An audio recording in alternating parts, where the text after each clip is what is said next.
has a little lower accuracy, but it does a bit more damage. Sell the shotgun swatter.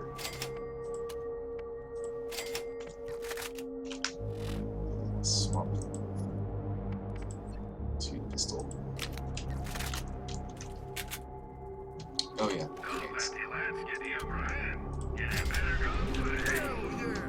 Oh, there we go. Going into this boss battle with my Berserker mode.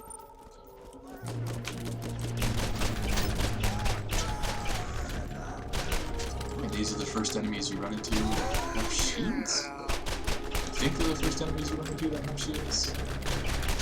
Unless it was the thugs that you killed back at the scrapyard next to Firestone. I don't remember them having any shields though.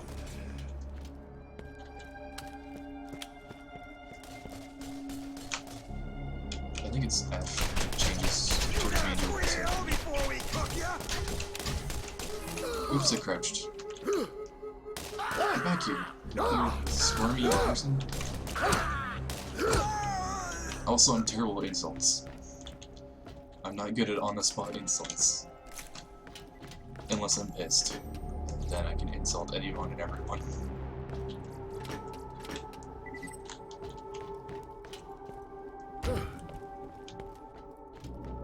Whoa, frame rate dropped for a second there.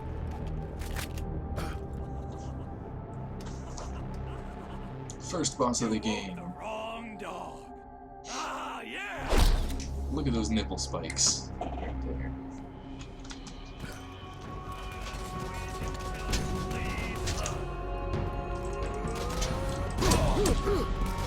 Berserk mode.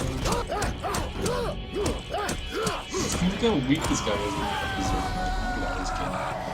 And now his pets. Okay, they're a lot stronger. Oh, no. We'll punch him right in the face and kill him. There's one more. The guy himself was weaker than his pets, and they're lower level than him. But that's because his pets are like weak.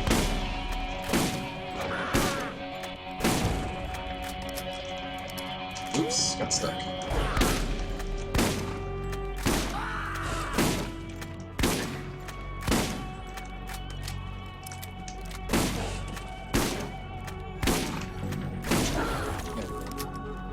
Wait, did I kill him? Oh.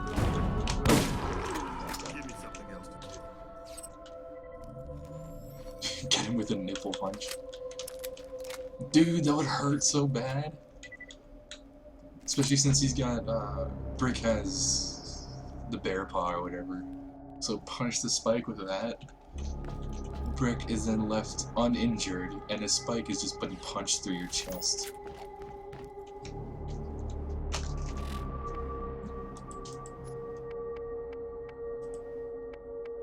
And here's my first elemental weapon. Accuracy is pretty crap, but it's got really cool melee damage. Because you use the gun instead of the weapon that can assign you.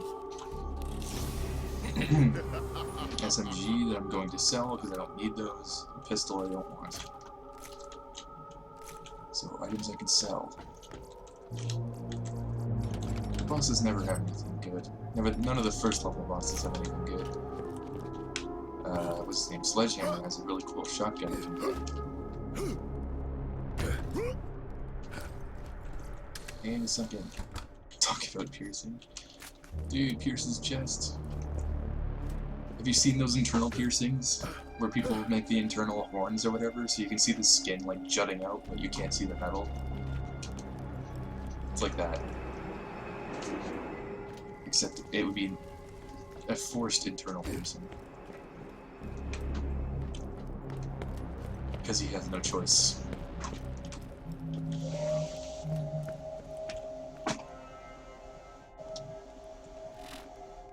Is my audio picking that up? I hope it's not. If it is, shit. It's not like I can do anything about somebody drying their hair in my house. My house. This isn't my house. I hope the audio is not picking that up. It would be very annoying if it was. That was the If it first is, step on your journey. somebody's drying their hair. You must listen. Who I am is not important. The first thing you must know, the vault is real. People will mislead you. They will try to use you. Do not be swayed in your purpose. The Level vault up. is here, and we... Hey, first decision of the game. I'm going melee build, so probably tank or berserk. Brawler. Duration of Berserker, increase the melee damage you deal. Melee damage... Increase your strength of shields, or maximum health. I'm gonna go with melee damage. We'll fight it. This world is full of dangers. Steel yourself and go. I'll be watching. Okay. Well, it's good news that it's only slightly noticeable. If it was, like, overwhelming the audio, I'd be really mad.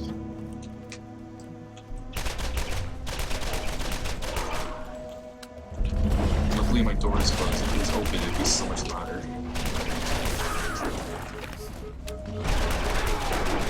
This fire elemental weapon just shred these creatures.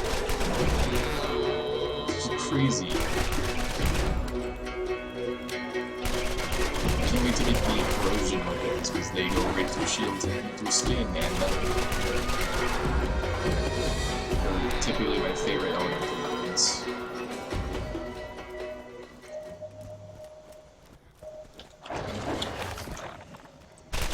I made, by the way, back to the deck tech stuff, I just recently made a green-blue deck in Force of Will, and it's my weenies deck.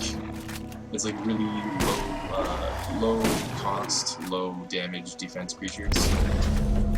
But there's a lot of additions, and additions, if you're not familiar with what additions are, they are basically enchantment auras or enchantments. That's the magic equivalent anyway. Where they sit on the field and they have a cloud effect. I'm running Weenie Elves, so I have a specific addition that goes onto the field and gives all elves +0, +200 defense. You're literally standing outside the door. That's pretty much what they're doing. My bathroom is right next to my bedroom.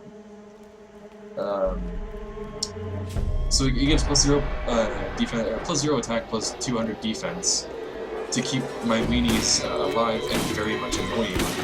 And it also gives them reach, or allows them to block flyers. I don't know what I just picked up. It also allows, it also forces flyers to, or sorry, not forces, but flyers can't attack my creatures. So if I have the addition on the board, I can block flyers with my creatures, the flyers can't attack my creatures, and my creatures get 200 defense. So they're just really annoying weenie creatures. They've got like, by the way, this is like Yu-Gi-Oh damage. It's like 100 attack is pretty low, and 1,000 attack is pretty high. In Magic the Gathering standards, 100 would be 1 damage, and 1,000 would be 10 damage. Anyway, they have like 100 attack, and then 800 defense, so you can't get through them, and then they ankle bite you to death. I just built it. I haven't fought against anyone yet, but I think it'll be very fun. Just playing a bunch of elven weenies. Most of the elves in Force of Will are mana dorks too, so I have like a huge mana curve, just constantly putting out more dorks on the field. And then I have a couple of 4-drop cards, 4 mana, 2 blue, 2 colorless. When I play it, when it hits the field, I can grab an instant card or a spell card, a sorcery card from my graveyard and cast it again. And it doesn't remove it from the game, I cast it again. If it's a 1-drop, I cast it again. If it's over 1 cost, I put it in my hand and have to spend mana, but it's still, I grab a sorcery or instant card and put it in my hand. If it's a 1 cost, I cast it. If it isn't, I can spend the mana for it. Regardless, I get spells from my graveyard back to my hand. And most of the spells I haven't mentioned, are bounce cards. What they do is, you play a creature, I bounce it back to your hand. You're left playing any more creatures because I bounce that back to your hand as well. So I have a bunch of ankle biter weenies with like 800 defense, and I'm bouncing all their creatures, like, when I get off the board. It's very much control deck. the ruler or commander I have allows me to pay 1 mana in blue coloring, discard a card from my hand, and force one of their creatures to tap down so they can't attack or block. So, Force of Will rulers slash commander, they can flip, so they have flip abilities kind of like the werewolves in Magic and some Eldrazi horrors. The flip side is I pay 2 mana, discard a card, and bounce a creature back to my opponent's hand. So I control the board. I'm just controlling the board constantly. And then there's cards I have in my deck where if I discard that card, I draw a card, and I fill the deck with a lot of those cards. So if I need to tap down one of the creatures or bounce it back to their hand, I will discard a card. The trigger happens when it hits the graveyard, and then I'll draw another card. So I'm never out of cards in my hand. And the flip side, the one that has 2 mana and bounce a card, every single time I draw a card, I gain 1 life. So it's life gain, control, bounce. Like, I'm just constantly controlling the board. I'm trying to build a deck that can... The deck I just mentioned, her name is Charlotte, which is the leader. She's actually one of the weaker leaders to play. Most of my friends play Dark Alice. Her flip side is annoying because, like, it would shut down a lot of decks because it has a lot more board control. Running black in Force of Will is you run a lot of cards that allow you to see your opponent's hand and then force them to discard cards, so they never have any cards in their hand. If my blue deck ran against Dark Alice, I'd probably stand a chance because I'm constantly drawing cards and playing them real fast. But Dark Alice doesn't have creature board state, it has sorcery and instant board state, along with the ruler that flips and turns into a creature.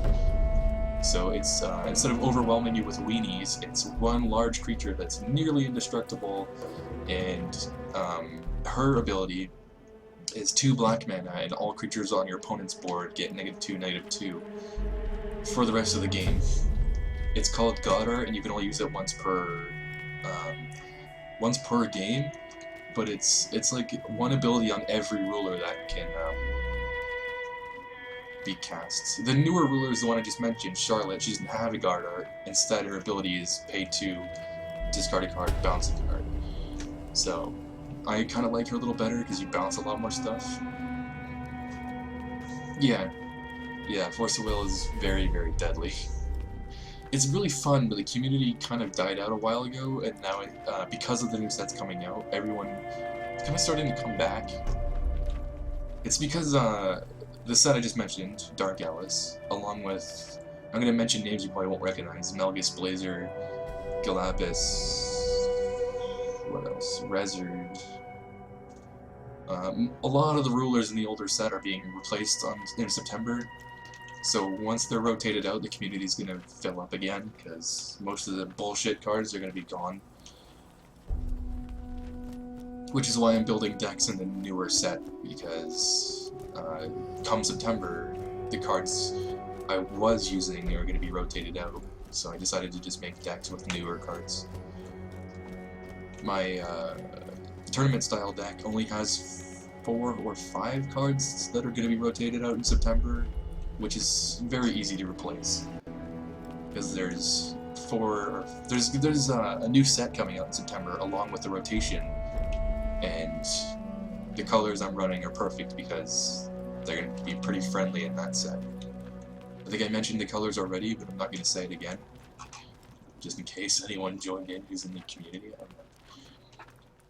I want to be very hush-hush about my deck. I don't care if anyone knows my coloring, because there's so many different styles you can play with that color. I just don't want to mention any cards I currently have or taking out when it rotates. Ahead of the curve. See, a lot of the people I'm currently playing against have older style decks. They also have a lot of new cards, but they don't run the new cards, and the reason why is because the old cards are bullcrap. And then the second reason why is because they underestimate the new cards. I made the turn-style deck, like I said, with almost every new card in the newer set coming out. And it stands quite mighty against Dark Alice because of the way I run it. I almost spoiled what the deck was.